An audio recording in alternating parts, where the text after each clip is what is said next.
उस्ताद बुखारी जो असल नालो सैयद अहमद शाह वलद सैयद हाजन शाह हो ऐं हुन 16 जनवरी 1930 ईस्वी ते दादू ज़िले जे ॻोठ ग़ुलाम चांडियो में जनम वरितो। उस्ताद बुखारी पेशे जे लिहाज़ खां उस्ताद हो ऐं दादू जे कॉलेज में प्रोफेसर तौरु रिटायर कयईं। सैयद अब्दुल्ला शाह जे वॾी वज़ारत वारे दौरान मंझता तौरु गवर्नमेंट डिग्री कॉलेज दादू जो नालो संदसि नाले उस्ताद बुखारी डिग्री कॉलेज तौरु मनसूब कयो वियो। उस्ताद बुखारी न सिर्फ़ु लाइक़ु उस्ताद ऐं बहितरीन शाइर हो पर हू हिकु सुठो मौसीक़ार पिणु हो। हुन जी उहा ख़ूबी हुई त हू पंहिंजे गीतनि जी धुन पाण तरतीब ॾींदो ऐं पंहिंजा गीत झूंगारे पेश कंदो हो।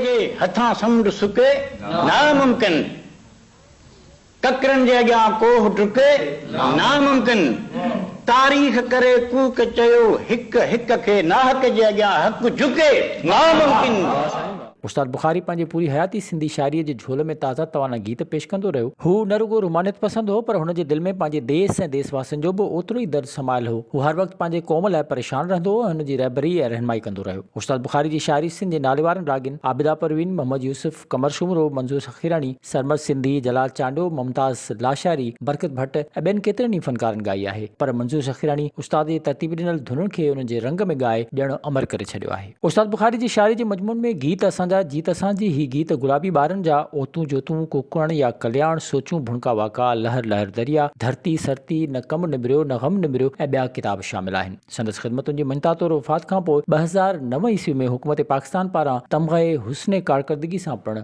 नवाज़ियो वियो। सिंधी ॿोलीअ जो ही ॿाहिगुणो शाइर उमिरि जे आख़िरी ॾहाड़नि में कैंसर जे मोज़ी मर्ज़ में वठिजी वियो ऐं उन मर्ज़ सबबि 9 अक्टूबर 1992 ईस्वी ते कराची जे इस्पताल में दम धणी हवाले कयईं। संदसि शाइरी अॼु बि सिंध जे झंग झर में हर माण्हूअ जे वात ते आहे।